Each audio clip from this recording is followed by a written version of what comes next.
What I'd like to do now, and if you will permit me, is to ask some of the people, very, very special people for me, people who have sat in my chair over the many years that opportunity has been around, and led the organization at very critical points in its journey. When the turnarounds are needed, they made the decision to turn around. When the going got tough, they got out of the bus and pushed the bus. And I remember when I met Vicki, I told her, the opportunity the bus got into an accident on a village in Africa, and Vicki flew in with a complete emergency relief unit. And I could tell you stories for each one here, but to please welcome me in welcoming three of my predecessors, Vicki ESCARRA, Larry Reed, and Charlie DOKMO, to come up and share stories of what they have been through, 50 years of journeys, and share with you their learnings over the many, many years. And to join us and to welcome us and to talk with us, KERRI McAFOOS. So come on. Vicki. Well, thank you, please. I think you're sitting here. I'm sitting there, that's right. Larry, Charlie, Good to see you, brother. Nice to see you. Yeah, good night. Larry. Hey, Larry. So good morning, all of you. My name is KERRI McAFOOS. I co-chair the Board of Governors with Cassie Burns here. And I'm delighted that I get to facilitate this conversation with our past and present CEOs of Opportunity International. So I'm just gonna get started. If you guys could all just please say your names and when you were at leadership at Opportunity. Let's start with you, Larry. All right. I'm Larry Reed, and I started with Opportunity in 1984, and in the 2000s, I was CEO of the Opportunity International Network, the network structure, and 2 stints in there of interim CEO of Opportunity US, when Opportunity US was between executive directors. Hello, my name's Charlie DOKMO, and I served as CEO of Opportunity International from 1997 to 2002. Good morning. I'm VICKI ESCARRA, and I served Opportunity from 2012 to 2017. ATUL TANDON since Vicki. Larry, you've had the distinct honor of seeing Opportunity grow from very modest beginnings into this amazing machine it is today. Can you share what it was like to lead Opportunity in the 80s and the early 1990s? Well, when I started in '84, we were located in Vienna, Virginia. Our office was above a Supercuts there. and one of the perks was free haircuts. We got free haircuts. And I remember back then, every loan was approved in the Opportunity office, in that office above Supercuts. So I'd get these loan applications from the Macy's in India and from the Ramirez's in Colombia. I'm not sure what value we added at that point, because we didn't know their situations. And it's one of the things we learned with David Bousseau was we needed to empower local leaders to do all that work. If we were controlling everything, we would never grow. And we began developing local leadership, local boards of directors, which David was the leader for us in showing. Another thing that happened during that time was we didn't have groups like this come together. And David Harden was the chairman of the board during that time, and he was great at creating this vibe that we were this huge organization, even though we were only 5 people in the office. and so one of the things he would do is whenever we had a meeting, it was always, he would get the smallest room possible for the amount of people we would have. And then he would tell us purposely, don't set up as many chairs as you expect people to come. So that when people started coming at the end, we had to go collect more chairs and set them up for them so that everybody would think, oh, wow, this is a really big organization. People are coming out of the woodwork to show up for this thing. So we were small and scrappy and had to show ways of growing. But I remember how during that time, how part of what it meant was God bringing these incredible people to the organization. David Harden was one. Susie Cheston, you'll hear more about Susie. I'm sure Charlie, you'll talk about Susie and her role, and Christy Stickney and Tracy Talentino, that whole group. And Dennis Ripley and the work in building our relationships with governments. Ken Vanderweel and the Vanderweels and all they did in Eastern Europe. Just this collection of extremely talented people that came together and helped build the organization. Roger Voorhees in Africa, who's gone on to the Gates Foundation and doing amazing things there. And I would say that part of what it means to be part of opportunity, part of what that growth was about is there is this deep spiritual connection that comes with being involved. I'm sure that's what brings you here now. That when we are involved in loving the outcasts, loving those who are left out, somehow we feel connected to our purpose in the world and God's purpose for us in the world. And it doesn't matter what faith background we come from, even if we don't come from any faith background, to be able to live out this life, to be able to be part of the process of helping other lives flourish. It's just an amazing spiritual gift. And I remember being with Al Whitaker, the founder. He was, we were on a fundraising trip in Florida. It was actually my home church. He was talking in my home church in Florida. And one of my friends asked him, so Al, what's the long-term vision? You know, where do you want to see this thing go? And Al said, you know, at some point, we'll reach the final country that doesn't have access to this financial services, training, and support that ATUL talks about. We'll reach the final country for that. And we'll set up a local organization. We'll develop partnerships of people who can do that work and sustain it on their own.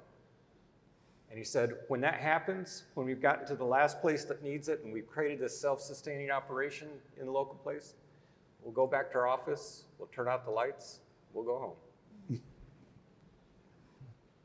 That's a wonderful story. Thanks for sharing that.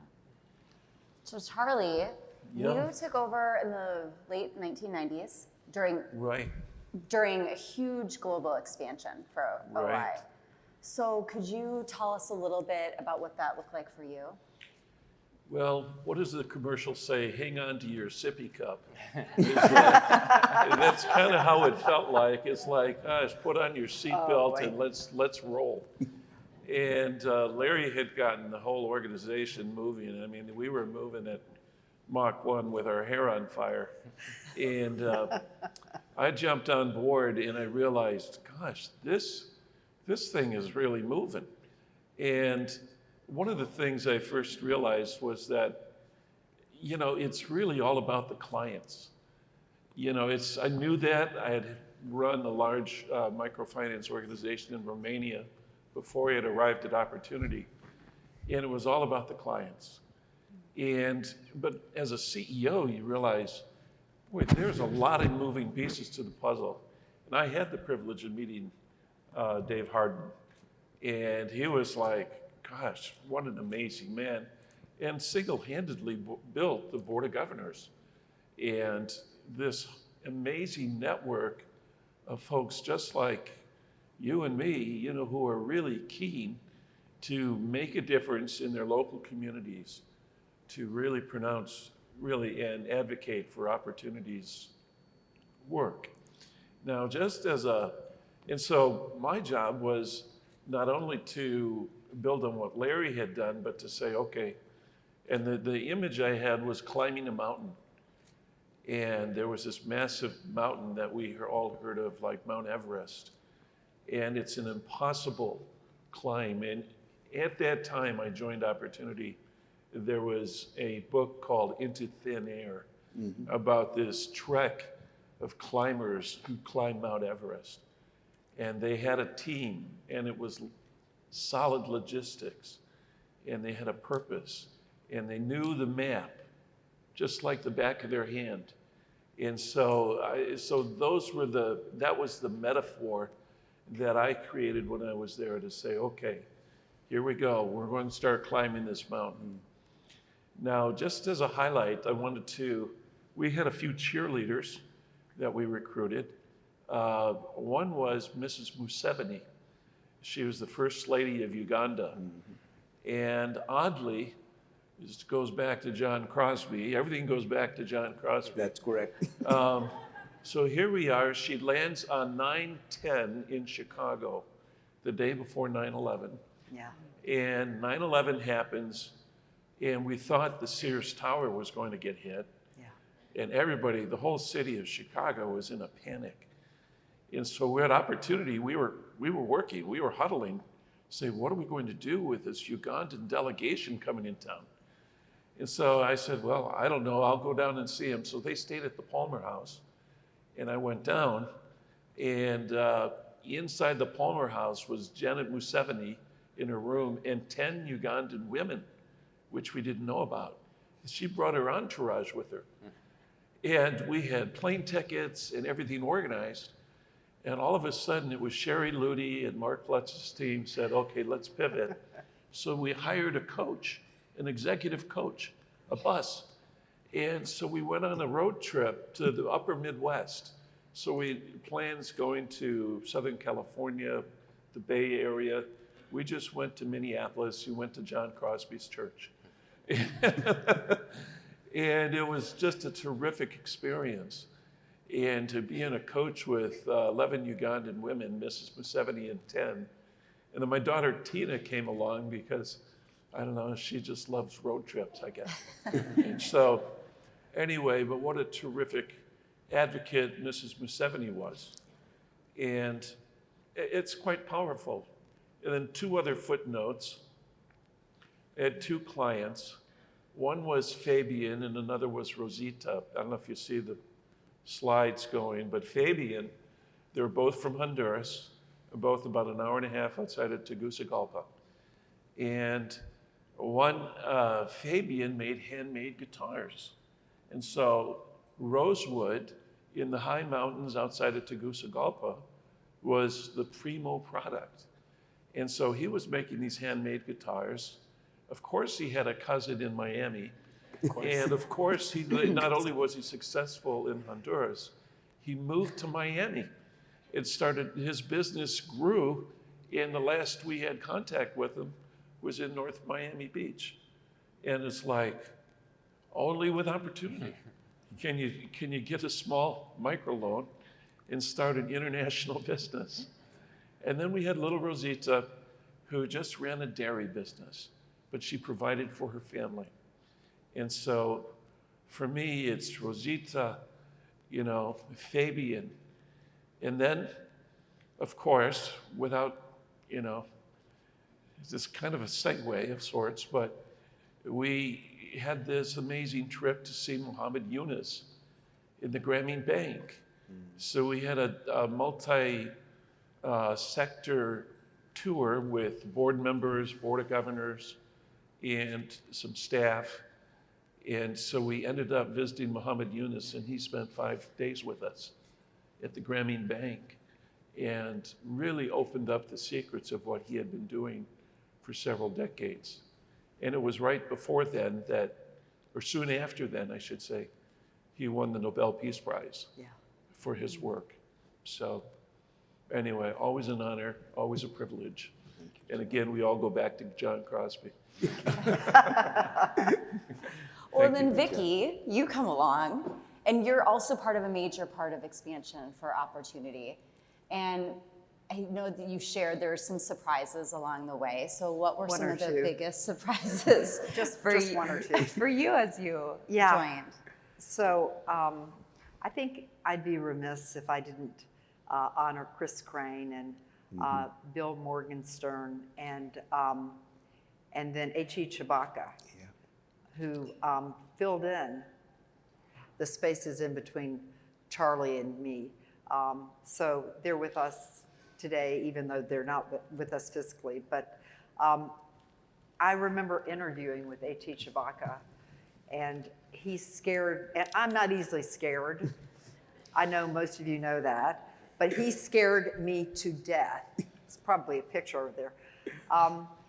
But I stepped in at an interesting time in that it was obvious that we needed to do increase our fundraising, and we needed to do more with foundations and more with corporations. And so I had the good fortune, and Laura's here with yes. Credit Suisse, and so we're so appreciative of the relationship that we've had with Credit Suisse and wonderful relationships with Laura. Wonderful relationships with Rita Roy and the MasterCard Foundation. I'll tell you a little story about that. And then wonderful, wonderful relationships with Michelle Sullivan. And she and I took, and Rita took many, many trips to Africa. But about a year after I came, I found out, and I'll tell you this story real fast because I do want to close with one remark. I found out through a contact from Dave Tolme, I met Andrea Redmond, and I had just returned from a trip to Sydney to visit with our friends in Sydney, and I found out I had breast cancer. Mm-hmm. And I didn't know anyone in Chicago that could help. So I called, thanks to Dave, Andrea Redmond. She took me around, and I had surgery the next week because she introduced me to all of her doctors. And, I remember really arguing with my oncologist about leaving a week after I had surgery. I want you all to laugh about this because he laughed at me every time I saw him. And I said, I'm going to Italy to pick up a check from the MasterCard Foundation for $21 million. He said, you're not going. And I said, I am going. He said, you're not going. And I said, I'm going. And he said, you're going to have tubes. And laugh at this. This is hysterical.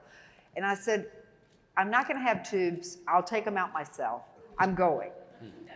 So he said, I'm not worried about you. You're going to be fine. He said, I can tell you advocate for yourself. And a week later, I did go to Italy, and I did pick up the $21 million check.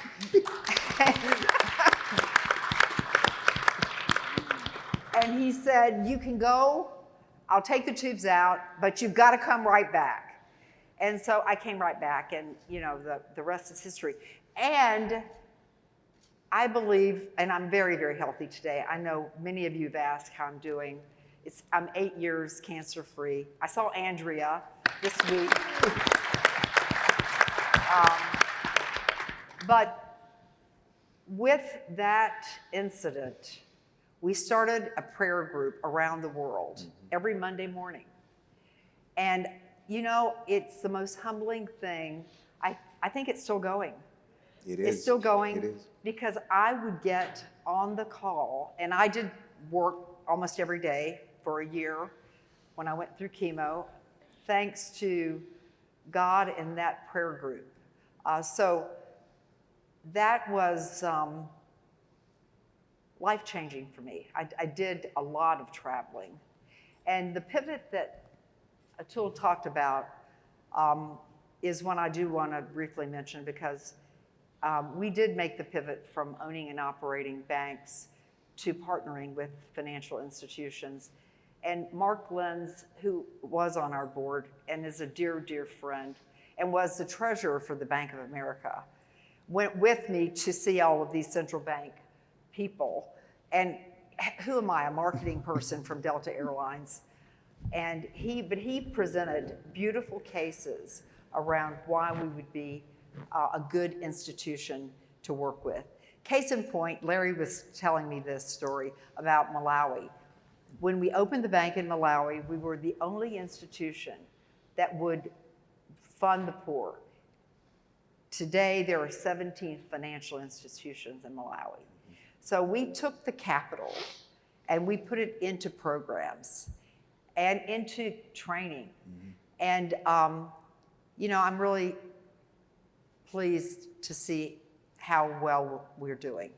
So thank you. Thank you, Vicki. Thank you, Vicki. Thank you. Thank you for being And there. I did I'm sorry, I said I wouldn't talk anymore. I did, but I can't help it. I did have a big part in hiring ATUL, and I'm very, very proud of that. So. Thank you. Thank you. Well, Vicki, thank you for being the bulldog that you were. You got over there and you got that check, and it's Got that inspiring. check. I love that story. That's important. And ATUL, our fearless leader, the man of the hour, as you listen to what has happened before you and what they've done and you're building upon, and one of your favorite, you always say, as I stand on the shoulder of giants. ATUL always says this, and I love that. How do you see opportunity's future going forward in the next 50 years? How do you define that success, and how will you achieve it? Thank you for the question. But before I answer, thank you to all of my predecessors, those who are here and those who are not here. And for all of you, and I'm sure you see a sense of personal familiarity. You can sense the friendship. You can sense the call to shared fellowship. And if I was to ask all of my colleagues from our staff to stand, you'll sense the same thing. And that really, truly for me is what powers this organization, is all of you are donors and supporters, our staff. Now this is my 42nd year of professional work, 20 plus years on Wall Street. I will challenge anybody here who's been on Wall Street to find one organization that can have 4 CEOs sitting together, past and present, and laugh and be friends. I can challenge anyone. So for those of you who are from Wall Street, make sure you write bigger checks to Opportunity. But with that, the answer to your question, we are at a crossroads, not only in Opportunity's life cycle, but in the world around us. It's grown more volatile, it's grown more complex, more conflicts. The poor are getting poorer. We do have an opportunity at this time, as we look to the future, to focus on the one segment of the population that is remaining, of about 700 million people who today are not able to earn enough that they have the capacity to purchase enough food to feed their families.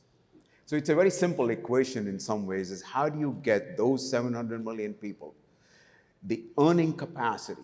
How do you increase their income and earning capacity that they can earn enough to feed their families, have a shelter to sleep on, and send their children to school? That single mission of focusing on extreme poverty, focusing on people who are living on less than $1.97 a day, if we can focus on that mission and accomplish it in our lifetimes, then, Larry, to go back to what our founder, Al Whitaker, said, it will be time to close the doors, shut the lights, and go home. And I love that, ATUL, because it's always been for Opportunity to move and find who's still left out, to pivot when things have, when we've established and others are taking that role, we can move to the next group. And now you're taking us to the next frontier. The last, and it is probably the last frontier. Literally, it is the last frontier. So those of you who are in the room, that is the journey that we are on. It is the last frontier of endemic poverty. And I am convinced that we will cross that frontier in our lifetimes in this room. So thank you for that.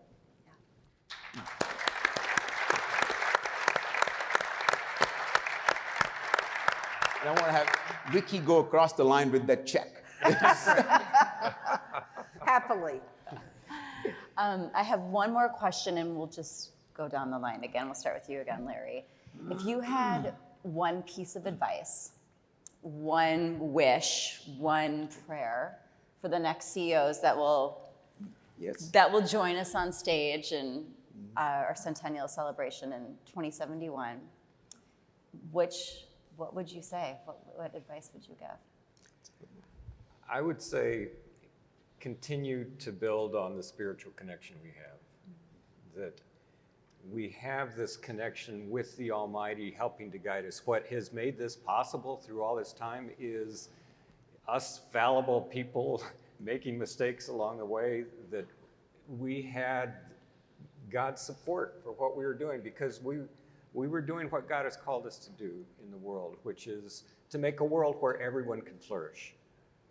And when we are part of that, that is what connects us all together.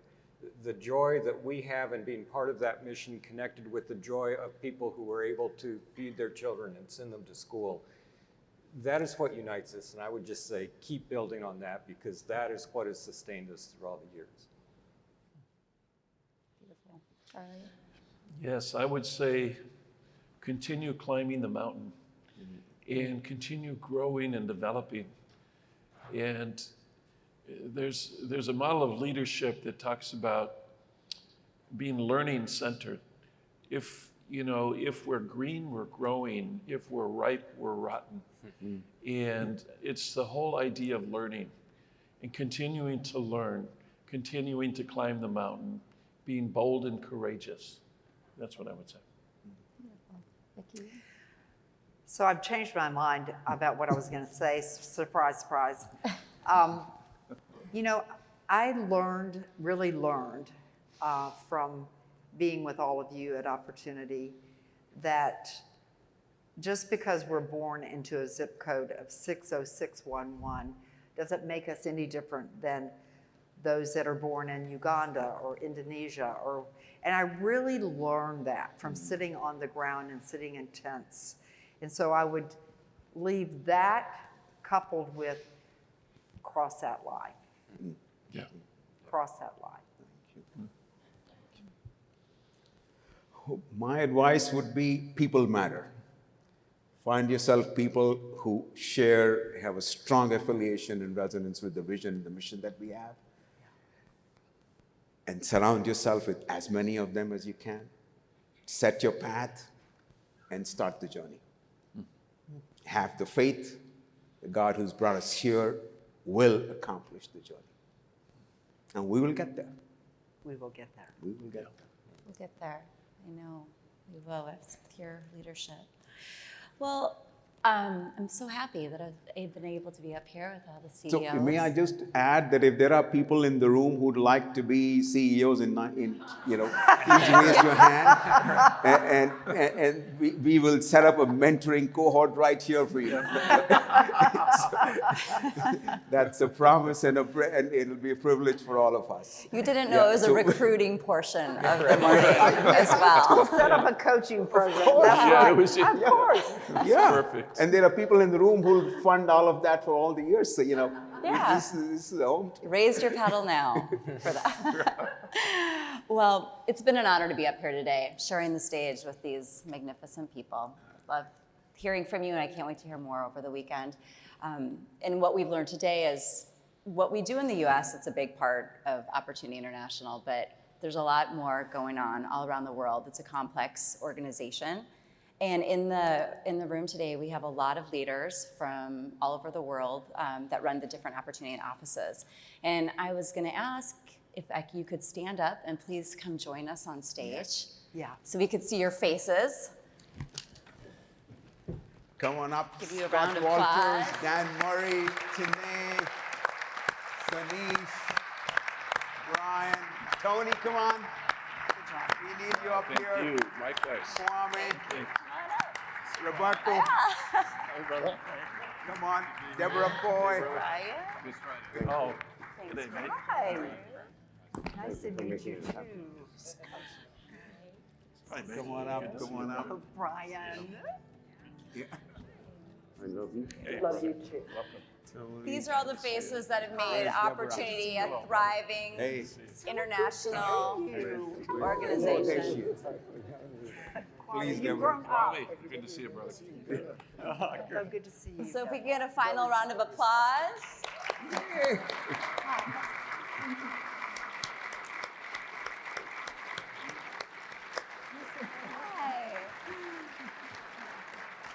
Thank you for all that you've done for Opportunity. Thank you for making it thrive. Thank you, thank you.